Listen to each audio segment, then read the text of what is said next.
Hey everyone, Robert Cicelo here, Director of Production for Grant Cardone TV and the new host of Ask the Pro. And this week, I have a very special guest here live with us in the studio, Tom McMurran. He is the host of The Coin Prophet on Grant Cardone TV. Tom is the Amazon best-selling author of The Seventh Disruption, The Rise of the Digital Currency Billionaire, The Disruptionista, the Dean of the New Currency, and the Rosetta Stone of Bitcoin. So Tom, thank you so much for coming in. It's great, man. It's good to see you. Appreciate it. Good to see you. Awesome. Welcome. So let's just get started. The Rosetta Stone of Bitcoin. What is Bitcoin and why do people call you that? Well, it's pretty simple. I mean, the Bitcoin image is this 35-year-old white computer geek, and they don't speak English. They speak in like computer terms.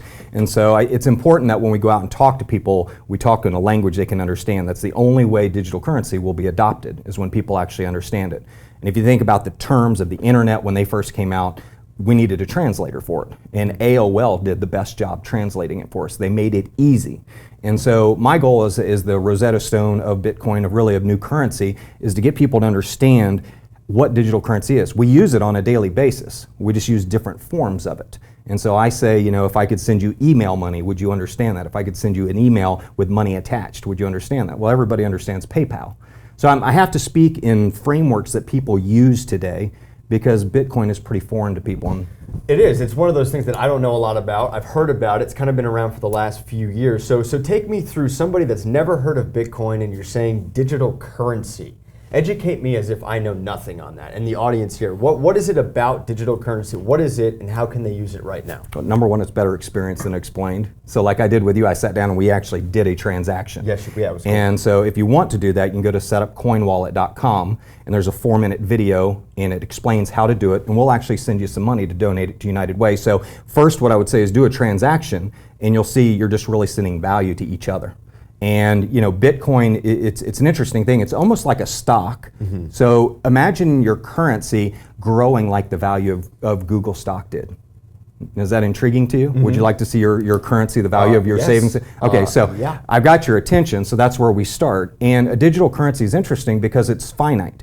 But the example I use, it's kind of like digital currencies like the 1965 What does that mean, finite? Well, it's like the 1965 Mustang. Yeah. There's only so many of them made, 649,440 of them. Each one had a VIN number.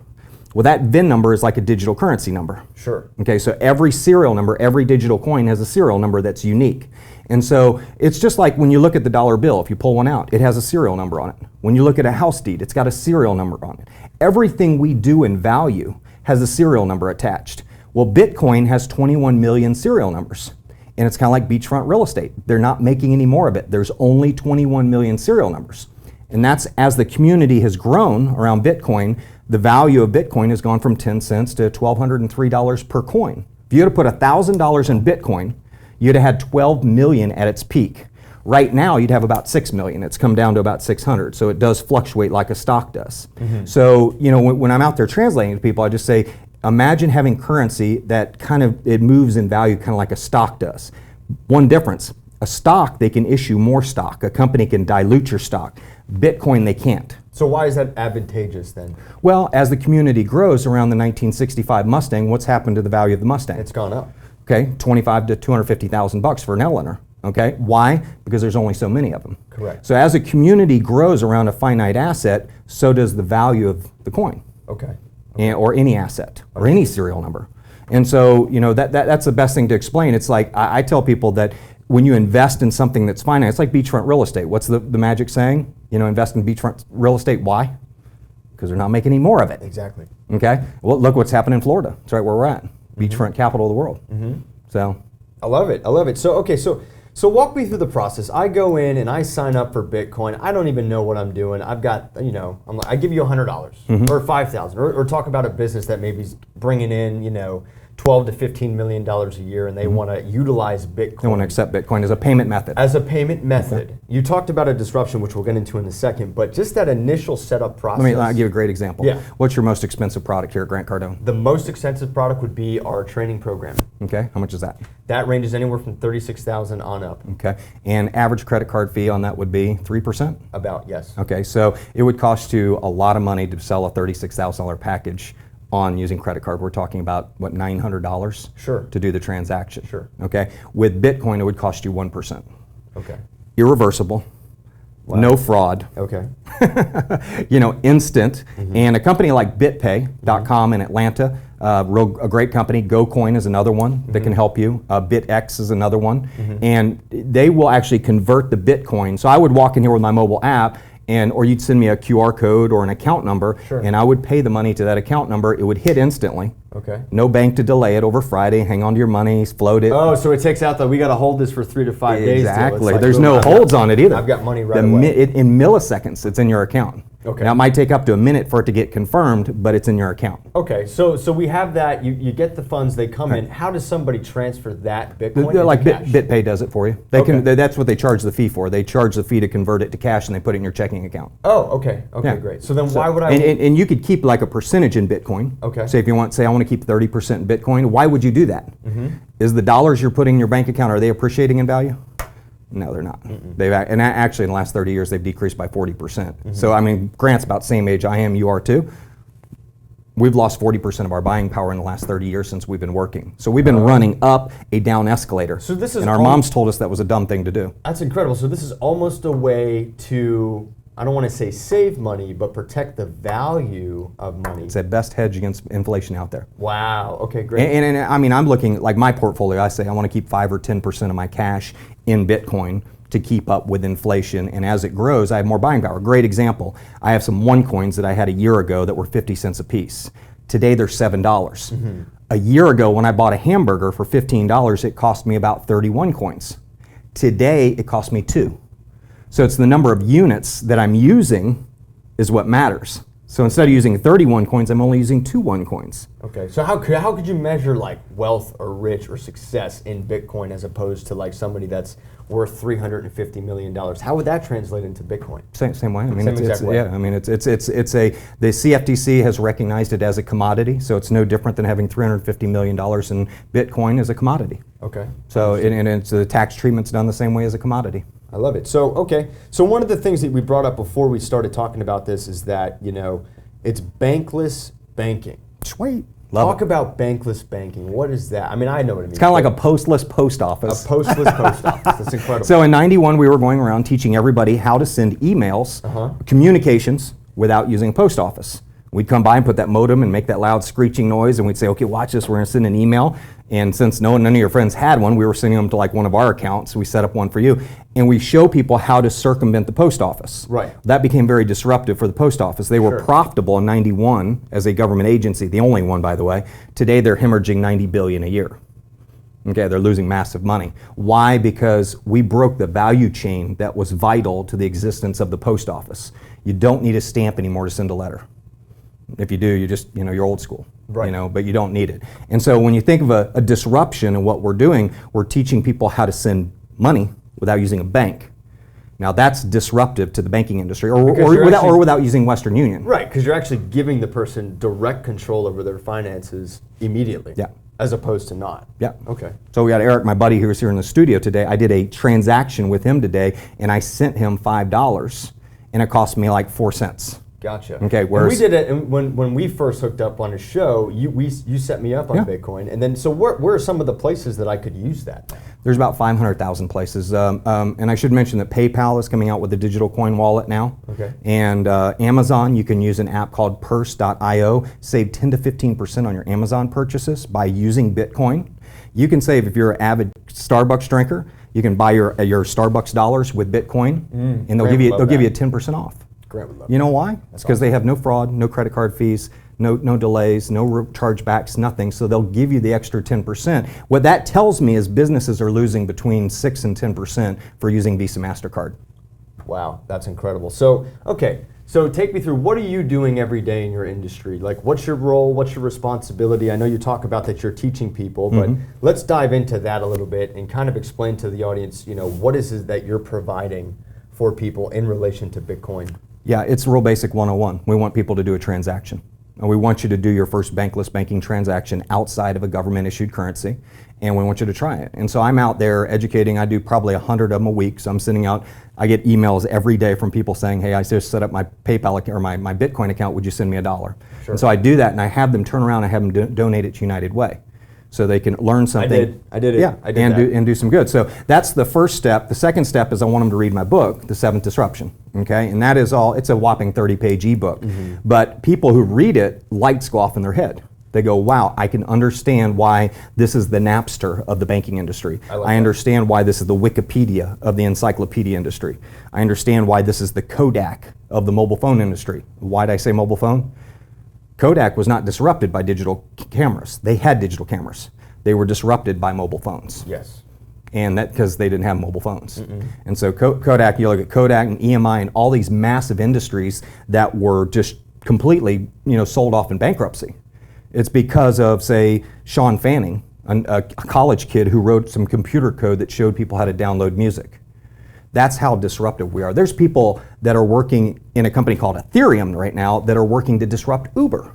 Wow. Yeah, it's pretty cool. Cutting out the middleman completely. Incredible. And that's really what this is about. It's about getting rid of the middleman. Getting rid of the middleman, and it seems like giving you more control directly over your finances. 10/10 of the law. It's not 9/10. 9/10 of the law is if I give you possession of my money to hold, I've given up 1/10 of my money. Right. People say it's not a big deal. Ask the people in Argentina or Greece who went to their teller machine one day and only could take out $50 a week or a day. Okay. So like Grant was talking about this one time. He was trying to withdraw about $1 million out of an account. Good luck. And they gave him a hard time doing that. Yeah. Could Bitcoin make that a simpler transaction for him? Oh yeah, he wouldn't. He is the bank. He is the bank. Yeah, So so how would he get cash out of that immediately? Well, okay. So what you would do? Have you ever set up an E-Trade account? I have not. No. Okay, But so for our audience, maybe- online stock brokerage account, anything like that, Familiar. E-Trade or TD Ameritrade or anything like that. Coinbase or Kraken are two big ones. Right. And you can set up what's like a stock trading account, but you're able to trade all the different currencies. They don't offer stocks, it's only digital currencies. Or Gemini, that's here in the United States, the Winklevoss twins who started Facebook, they have the first licensed one up in New York. Wow. Okay. And so there's lots, that's where all this volume, this new trading volume is coming from in digital currencies because of that exchange. Understood. So how could someone like Grant say, okay, I want to withdraw? So he's got $1 million in Bitcoin. Yeah, He says, talk I need about that. $100,000 today. He hits a sell button, sells 100,000, they deposit in his checking account. Wow. Okay. Instantly. If he owed somebody $100,000 that was in South Africa, he'd pull up his mobile app, he'd type in their account number or scan their QR code, type in $100,000 and hit send, and it goes there in 2 seconds and it's a free transaction. What set the banking industry off was somebody sent $150 million over Bitcoin in one transaction with no fees, and it was instantaneous and did not require a middleman to verify it. Incredible. So there's no direct way to transfer Bitcoin currency directly into cash without going through the bank. There are ways. I mean, localbitcoins.com, like I could sell Bitcoins to a friend who may want to buy them, who wants to give me cash. So that's kind of a peer-to-peer banking network. Okay. Local Bitcoins is great. They're all peer-reviewed. Okay. But as far as transferring it, usually what you do is you use currency to exchange value with somebody else. So Sure. if somebody had a sailboat for sale and Grant wanted to buy it, he could look at them and say, do you take Bitcoin? They say yes. He sends them the Bitcoin. They give him the title. And then that's it. That's it. That's incredible. Okay, so Tom, take me back a little bit. We kind of dove into what Bitcoin is, the dean of the new currency, Rosetta Stone of Bitcoin. I mean, you're disrupting the whole industry here, revolving around currency. How did you get involved in this? How did that happen? Okay, so I did Tom not tell my wife I was buying Bitcoin. If you tell your You wife, have a really interesting story. Too, yeah. you know? If you tell your wife you're buying Bitcoin, she's gonna say don't do it. So I bought some Bitcoin, $500 worth at $7. Okay. And back then you stored it on your computer, and it was stored on your hard drive. So if you lost your hard drive, you lost your coins because they're serial numbers. They look like VIN numbers on cars. Okay. And so they're stored. So I had put the laptop up in storage, and I guess about a year later, I looked at the price of Bitcoin. It was $438. Okay. So that $500 turned into $29,000. Nice. And so life kind of went on. I didn't really think about it, but I'm an anarchist. I mean, I don't like banks. 74% of people do not like banks or trust them, according to Gallup poll. That poll just came out. Right. So people dislike banks because they charge too many fees. They don't really provide great service. You know, they're not for the average person. I mean, the average person pays a ton of bank fees. Understood. And so you got involved in this because you wanted to find a better way to handle and have more control of your money. I like my slogan has always been own your world.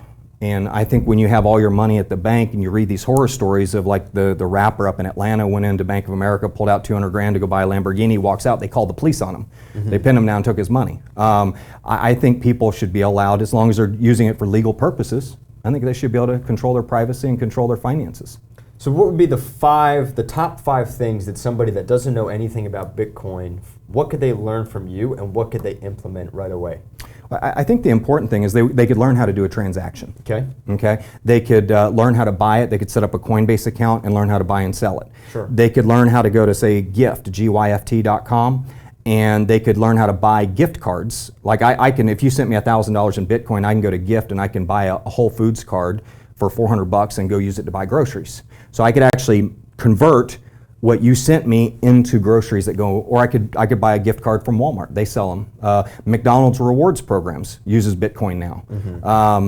But when PayPal comes out with their e-wallet, that just opens up everything. And of course, Amazon already using the app Purse.io. You can use it on Amazon as well and save money on every purchase. Sure. So I don't know why you wouldn't. It's just there's a couple extra steps, but it's no different than email. Email was different. You had to log onto the computer and pull up your browser and open your email client. You had to send the email. There was different steps involved. There's just different steps, same amount of steps, just different. And if you understand it, number one, you can save money, you can control your finances, and what's more important is the money. I mean, Laura and I, my wife, we bought some Bitcoin back in February of 2015. We sensed that the Argentine market was probably going to create a demand for it, not Argentine, Greece market.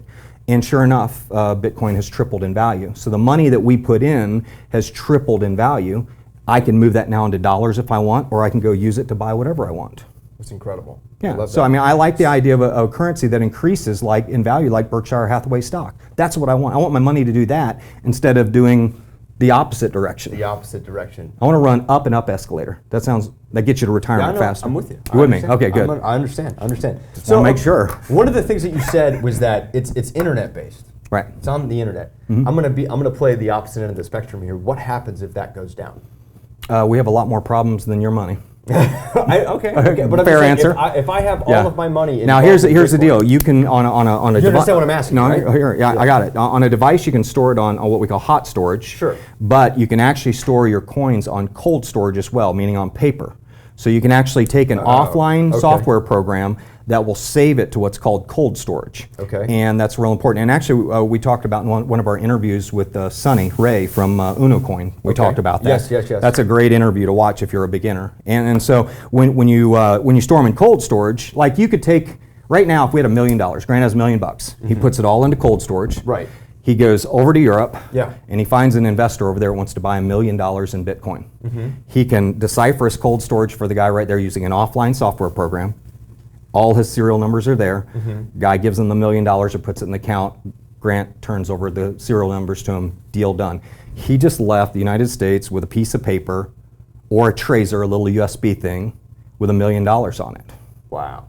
So, I mean, how do you prevent the movement? That's crazy. Yeah, That's no. incredible. And that's why governments don't like it, is because they talk about the ability or people to move. They don't want to see their money moving out without them knowing about it. I understand. So what determines a Bitcoin's value then? Just same as a stock. It's market traded. market The bigger the demand. Remember, there's only 21 million serial numbers. So as the Bitcoin community has grown around around Bitcoin, the value's gone up. There's more demand for it now than there's ever been. And companies like OneCoin that have come along, they have 1.9 million members, 6 times larger than Bitcoin in 18 months. And we call them the AOL of digital currency. They're the second mover. First mover advantage is bad in technology. It really is. You get all the mistakes. You get the image, the bad boy image, and all that. Because like Napster is the bad boy. iTunes is the good boy. Okay. So when you look at like OneCoin, they've come along and they've created this PayPal version of digital currency, and everybody's jumping all over it. There are like 10,000 people a day joining in the community. Wow. And 10,000 people a day. 10,000 people a day, and we've seen the coin go from 43 cents a year ago up to $7 in value already. And they could be looking at a $100 or $200 coin in the next 24 months. Understood. So, and Bitcoin, by the way, has a price target of $4,000 to $11,000 per coin. It's at $500 right now. And $4,000 to $11,000. $4,000 to $11,000. Wow. So that's like 10 to 25 times your money. So if you just bought $1,000 worth of Bitcoin, you That get could be worth $25,000. Dang, that's crazy. So we know that the past results are not indicative of future performance, but it's one of those new spaces that was like the tech stock industry. Right. And if you miss that, I will tell you the biggest regret you'll have in your life is missing investing in digital currency and new currency. You really want to get on it. You want to invest. So last couple questions here before we wrap up. Why would a business owner or a entrepreneur right now that's just starting up a business, creating something, or even has something existing, why would they want to transfer the way that they handle money and processing over to Bitcoin? Okay, so that's a good question. Why did you start accepting Visa, MasterCard? Because I wanted to make money. Because you wanted more payment options. You wanted to access more of an audience. Okay, fair enough. So you would accept Bitcoin or OneCoin or Ethereum to, that's a simple answer. Yeah. You want to, like right now with Grant Cardone's business, if you announce in Miami that you all are accepting Bitcoin, you will be one of the first product providers or companies to announce that you're accepting Bitcoin for products and services. Guess what? News agencies are going to report on you, and y'all are going to get free PR. So I tell every business, and here's a great example. We can close it out with this. I went into a memorabilia shop in Las Vegas, and same example. I said, "Are you taking Bitcoin?" He said, "No." And I said, "What's your most expensive?" He said, "Why should I?" I said, "What's your most expensive product?" He said, $22,000. Wow. I said, "So it'll cost you $800 to sell me that product. If I paid with my Bitcoin, showed him my app, if I just scanned it, it'd be 1%. Okay? I said, is that enough reason? And I said, and by the way, if I paid in Visa, MasterCard, 60 days later, you all of a sudden get a call from Visa saying, I disputed it because I didn't get the product. So now you've got a $22,000 charge back. We talked about this. You talked about the bypass of getting rid of those chargebacks. No, I mean, and so when you think about it, it's a no-brainer for businesses, but there's a giant community, and the average income of the Bitcoin user is $125,000. Wow. So you've got a very affluent community, the Bitcoin community, and they're very intelligent, but it's just growing every day. Yeah, I hope thousands of people, hundreds of thousands of people start taking it because of this interview. I love it. And didn't you guarantee me that? I can try. I certainly can. So guys, this is Tom. Tom's got a show on GrantCardoneTV.com called The Coin Prophet. He's bringing content every single week about this industry, the seventh disruption, the new digital currency, the Rosetta Stone of Bitcoin sitting right next to me over here. Tom, how can people find you? How can they follow you? Best way is thecoinprophet.info. Thecoinprophet.info. And what are we going to find when we go over there? Well, you're going to find a page where you put your information in, and we're going to give you our free ebook, Seventh Disruption, PDF. We'll give you the audiobook. We're going to give you access to the New Currency University, where I'm the dean of. I skipped college. I went straight to the dean. You went right to the dean. He's like, forget it. We're just going to My parents think it's the craziest thing on earth. I said, why not? But we'll give you that, and we have a free membership there where you can access. I've got about 40 videos on little training videos. 5-minute videos. Yeah, okay. How to set up a Bitcoin account, how to do this, how to do that. So we've set all that up, and it's a 101 course. Awesome. I love it. Well, Tom, thank you so much for coming in here today. The biggest takeaway that I got out of this is going to help you own your world, especially when it comes to your finances. I'm highly interested in that, and I know you should be too. Stay tuned for our next episode of Ask the Pro, where every week we will sit down with somebody in that chair and the expert in their industry and bring you the tips, the tricks, the facts, everything you need to know to become a pro wherever you are. Tom, take care, guys. Have a good one.